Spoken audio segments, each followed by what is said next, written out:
But even at that point of time and before that also,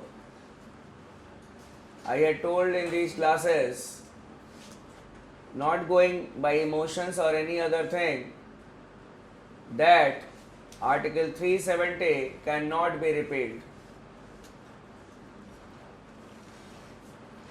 The simple reason is that in Article number 370 clause 1 it has been written down that special provisions will be there. And what are the special provisions? The instrument of taxation has been fine tuned and they have been incorporated in Article 370, which is regarding the temporary provisions for the state of J&K. Article 370 clause 3 clearly says that the President may by a notification can alter the provisions of Article 370 clause 1, but in the next paragraph it is written, prior to it the consent of the Constituent Assembly of the state is required. So what is this Constituent Assembly? There is no Constituent Assembly now in Jammu and Kashmir. There is no Constituent Assembly in Jammu and Kashmir now. So you need the Supreme Court must interpret that what is meant by the Constituent Assembly. Now, if the Supreme Court interprets that the Constituent Assembly is the Legislative Assembly, or whatever, means a separate body should be constituted, then it will take a decision. So, even if it is Legislative Assembly, then first of all the Legislative Assembly should pass such type of resolution, then only the Parliament can alter the provisions of Article number 370. Clear? And even though I am saying a hypothetical situation, it all depends on the interpretation by the Supreme Court, because the word Constituent Assembly has been written down in our Constitution. That is why you say that when the government had come to power, they were making lot of, we can say, noise on Article 370, but now some constitutional experts must have told them, okay, sir, it is not a cakewalk now, so you should stop talking about Article 370. And that is why the BJP has stopped talking about Article 370 in the recent times. You may not have seen a statement by a responsible leader of the BJP talking on Article 370. That is the reason. The constitutional experts, which may be there, obviously, so they may have told that it is not possible at this juncture because this clause says this, means the Constitution itself says this. Clear? So you should, basically the problem here is not about special provisions or any other things. Why the special provisions have been made? The simple reason is that these are confidence building measures to integrate the persons of those areas who have not integrated themselves with India. Clear? So that is why we have got such type of aspects which need to be taken care of. These were the special provisions for the state of Jammu and Kashmir.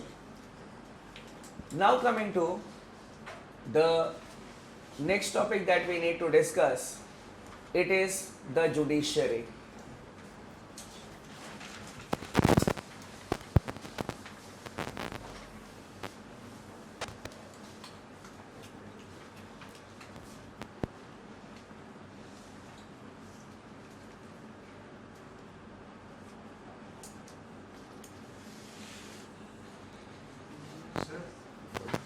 About armed rebellion.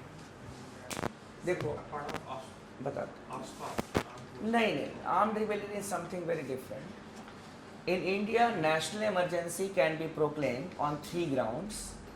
It can be war, it can be external aggression, means some country has attacked India, and thirdly it can be on the grounds of armed rebellion, means some people with arms have revolted against the state.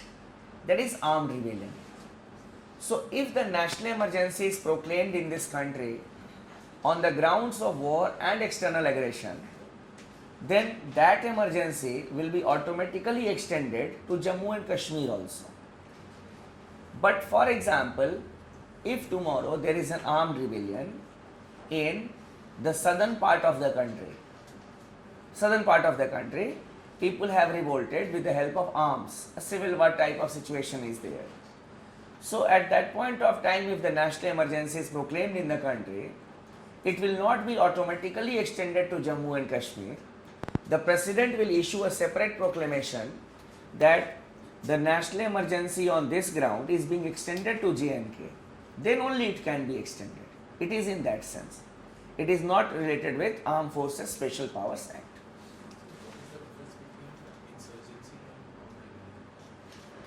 Insurgency, though, it is a, you are talking about, we can say, moving away from the state that is going on in Nagaland. ठीक है? हाँ. But when we say armed rebellion, mass scale you violence, clear, mass scale of violence in that particular area, you have waged a war against the state. Obviously, these are those forms, but they have not taken that form in the recent times. They had tried also, but they have not taken it in the form in which we should call it as an armed rebellion. Coming to judiciary, in India we have single and integrated judiciary.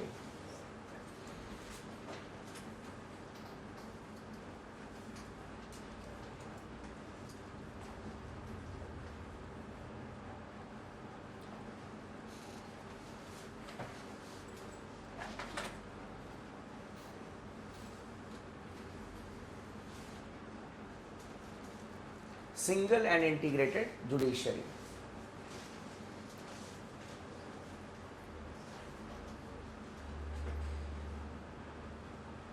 The Supreme Court is at the top, that is the apex court. Then we have the high courts. And then we have got the subordinate courts.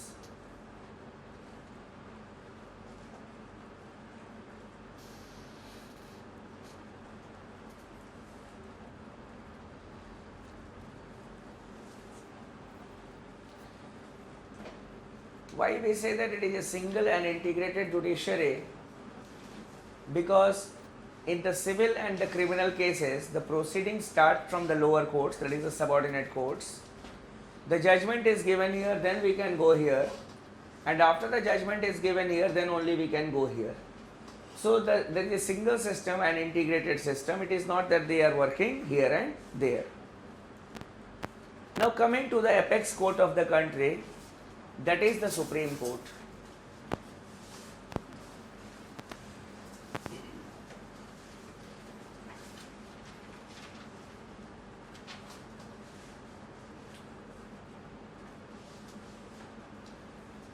The Supreme Court.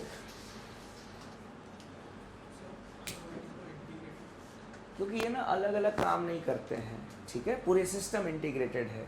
ये नहीं कि ये कोई अलग अपना decision दे रही है, ये दे रही है, ये दे रही है, पूरा तीनों में लिंक होता है. जैसे इसने डिसीजन दिया, then it can be challenge in the high courts, ठीक है. ये दिया, फिर आपके पास आप सुप्रीम कोर्ट जा सकते हो. पूरा सिस्टम इंटीग्रेटेड है, एक साथ मिल करके काम करता है.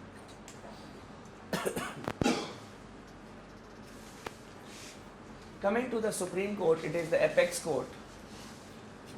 What is the sanctioned strength of the Supreme Court? 30. So there are 31 judges, that is the sanctioned strength of the Supreme Court. कहीं भी आएगा तो 30 आप लोग मत कीजिएगा. ये उसका रीज़न है because the Chief Justice himself is also a judge. Clear? So there are 31 judges in the Supreme Court. That is a sanctioned strength. Next you can write, a judge of the Supreme Court, a judge of the Supreme Court is appointed by the President, is appointed by the President.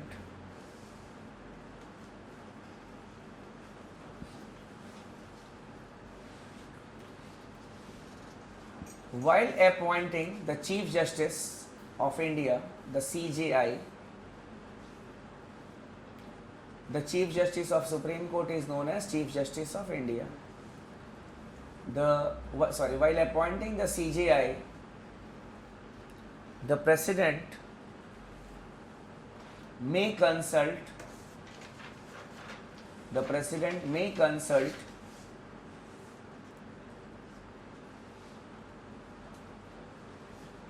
such other judges of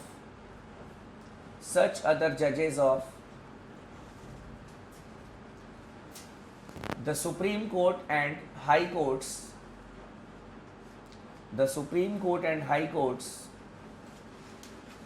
as he may deem fit, FIT.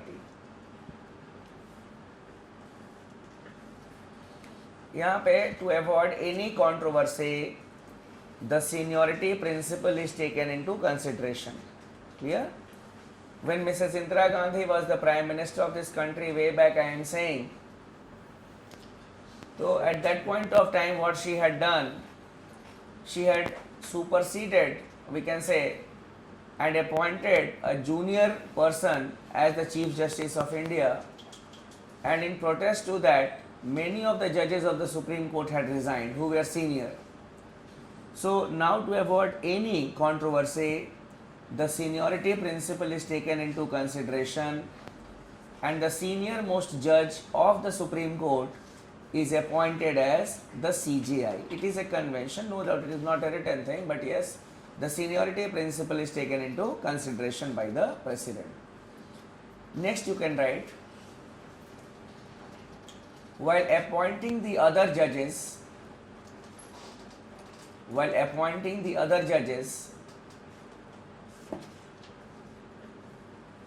of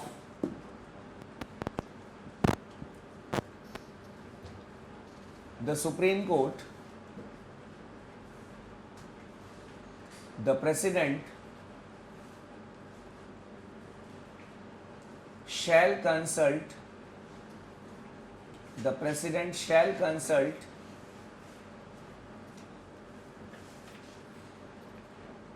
the CJI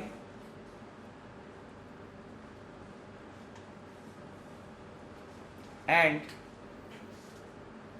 may consult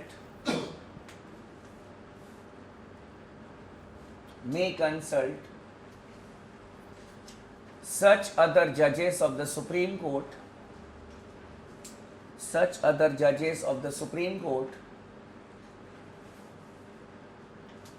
and High Courts as he may deem fit.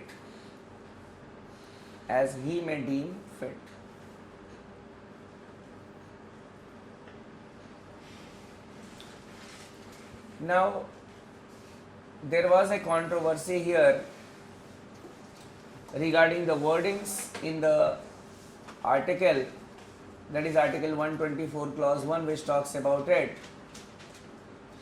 that it says the President shall consult the CJI, shall consult. So whether the advice of the CJI is binding on the President or not, लिखा हुआ ना shall consult, तो whether the advice of the CJI is binding on the President or not, ठीक है, लिख लो. अब तो पुरानी चीज फिर से पढ़नी पड़ेगी ना जो हम लोग पढ़ते थे. This we used to discuss 1 year earlier. We had stopped discussing it after the NJSE was passed, but now the NJSE has also become a history. So फिर से we need to look into that aspect. ठीक है, पुरानी चीजें हैं, फिर से वही पढ़ना पड़ेगा. लिख लो. If the advice of the CJI binding on the President,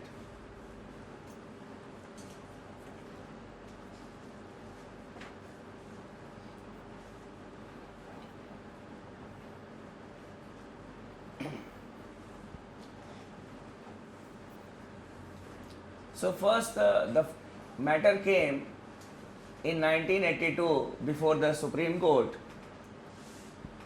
that if the advice of the CJI, because the word shall has been written, the case was SP Gupta case, we also call it as the first judges transfer case. ठीक है, लिख लो. In the SP Gupta versus Union of India case 1982, also known as the first judges transfer case, the first judges transfer case, the Supreme Court held that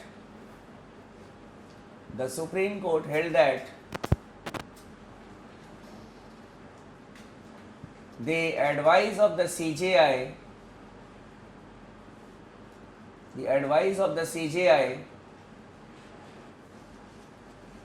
is not binding on the President, is not binding on the President.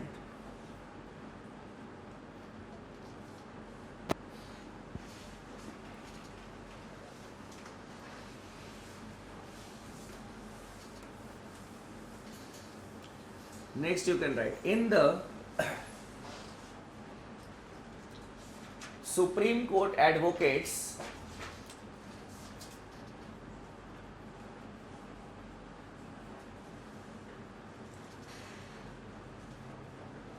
on record association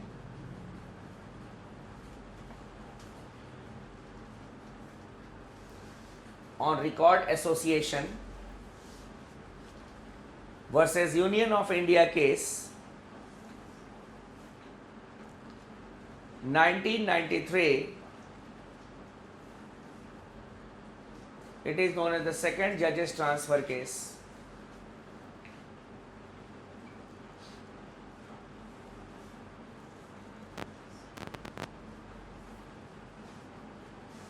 The Supreme Court held that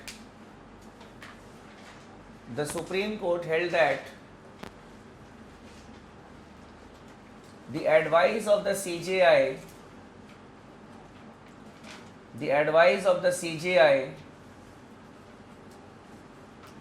is binding on the President,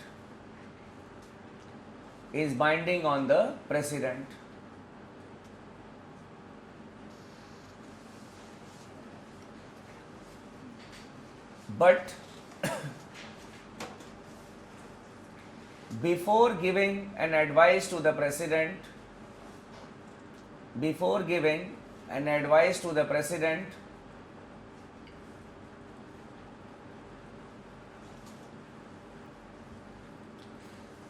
the CJI shall consult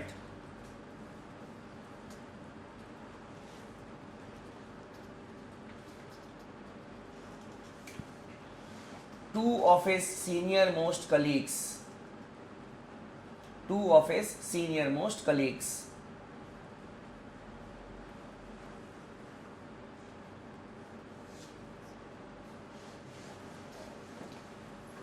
and the consultation must be in writing.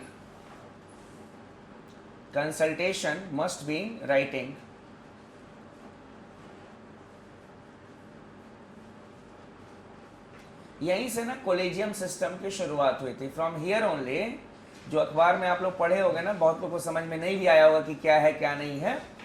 From here only the collegium system had started, because the supreme court held that it is not the personal advice of the CJI, but it is the advice of the judiciary that is communicated through the CJI to the President of India.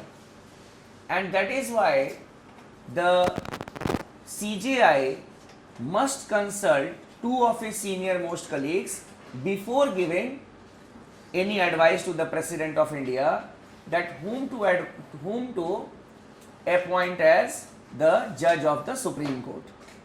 ये था 1993 का case था, जिसके बारे में था ना कि कोलेजियम सिस्टम आया, a higher bench will be there because you need to review it. That they were referring to this case, that is the supreme court advocates on record. ये भी जो केस फाइल हुआ था, अभी जो इसको इन्होंने ये किया, नल एंड वॉइड डिक्लेयर किया है, it was also filed by this supreme court advocates on record association only. Now what happened in 1998, the President referred the matter again to the Supreme Court for some more clarity on this matter, and there the Supreme Court clarified it that the Chief Justice of India shall consult four of the senior most judges. Means 5 people will be there in the collegium. पहले 3 था in 1993 judgment. Then in a referral case in 1998 the Supreme Court said that it should be 5. 4 plus the CJI. And the name agreed upon by 3 of the judges, 3 of the members, out of which one must be the CJI, should be referred to the president. That was the latest one, that was in 1998. लिख लो. In a presidential reference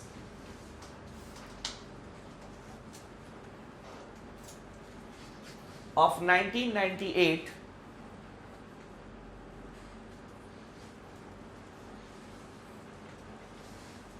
the Supreme Court held that the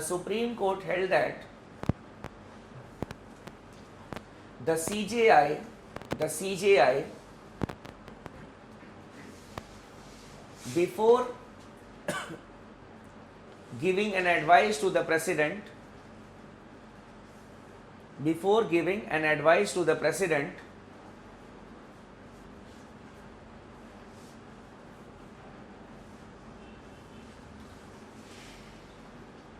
must consult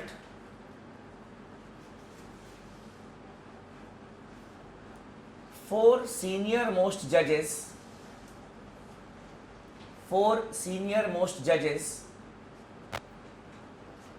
of the Supreme Court.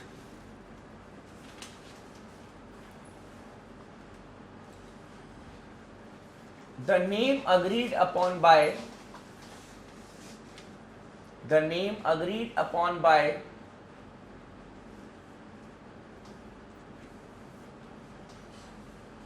three out of 5 in which one must be the CJI,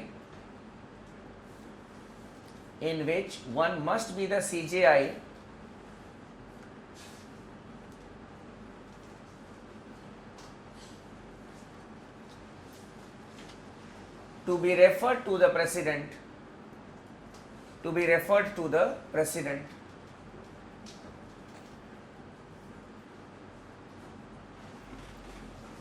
तो जो collegium that we are talking about, अभी फिर से वही revive शायद हो गया है और हो जाएगा, कोर्ट बोल देगी specifically.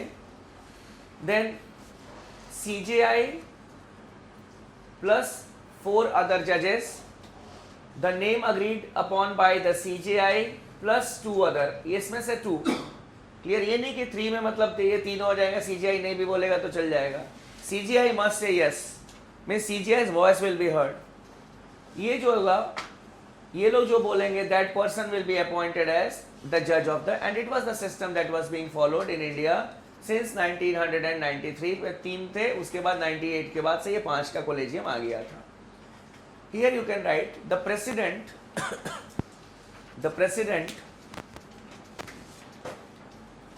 can refer back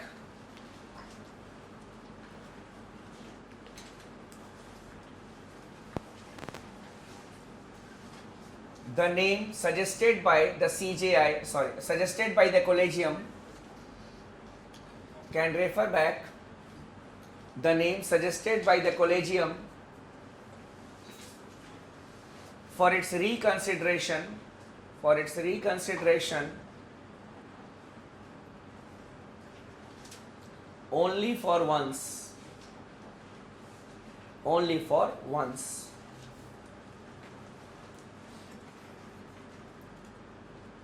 So if the same name is referred again, then the president is bound to appoint the person as judge of the Supreme Court. Basically this system is very faulty. आज ठीक है, supreme court ने बोल दिया independence of judiciary और ये वो हम पढ़ भी रहे हैं, that is a different thing. But obviously how can you say that what ever is affecting us will be decided by us only, whether it is appointment of the judges or what. The judiciary says that it has to decide on it. That is independence. What is independence of judiciary?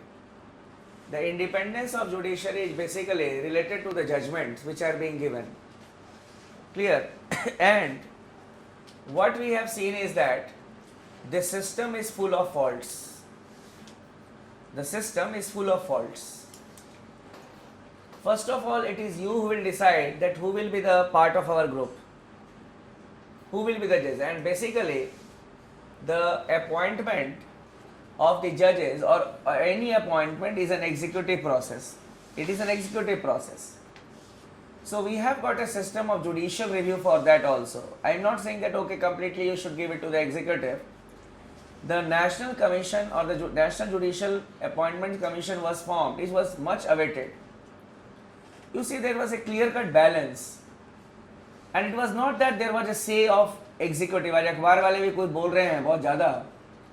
And this Congress is also saying it was the Congress who had this idea. Yes, they had this idea.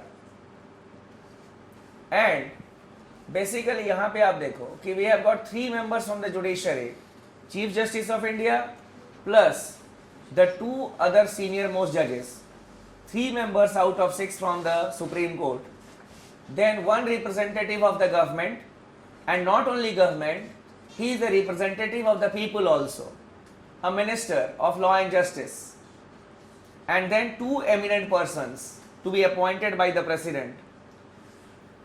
Now these 2 eminent persons are not to be arbitrarily appointed by or nominated by the President of India.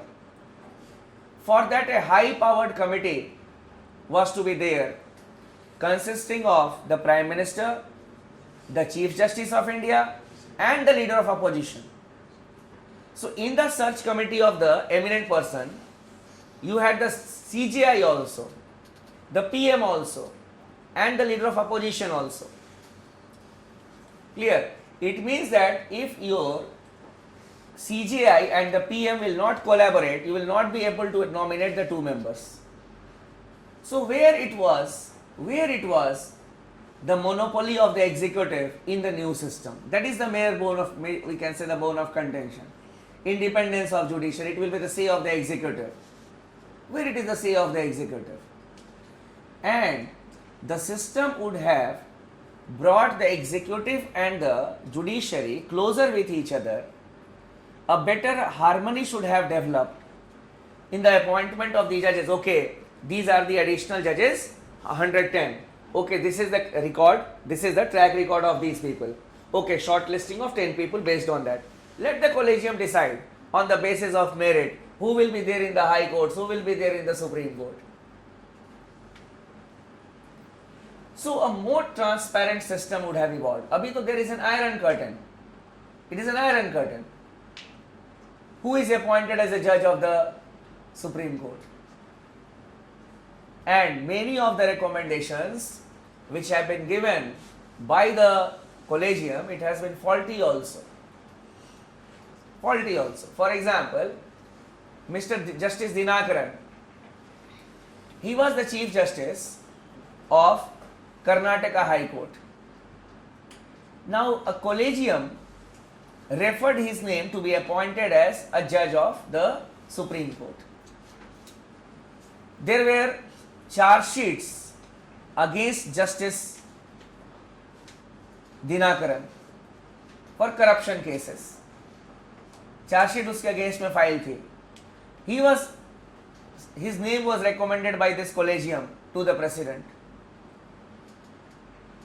The president referred back the name for the reconsideration of the collegium, that you reconsider it. There are charge sheet against this person. Now what this collegium did, they have to appoint the judges of the high courts also, this collegium. They have to give recommendation. What they did, they asked, okay sir, okay, if you don't want to appoint him as the judge, not an issue, will not pursue the matter. Appoint him as the Chief Justice of Sikkim High Court. Now you see the irony of the system. If a bureaucrat would have been there, a minister would have been there, the same court would have asked the minister to go on leave, and then the matter would have been investigated. But what about we can say the judges of the Supreme Court and High Court? What type of independence you are talking about? This is a big question. The 5 judges when our Attorney General was arguing the case, the 5 judges said, give us one instance where the president had sent back the name and the collegium had sent it again. We had reconsidered. तो इसकी नौबत क्यों आएगी? Why the president will send back the name to you? If you are the symbol of justice in this country, why you should do such type of things?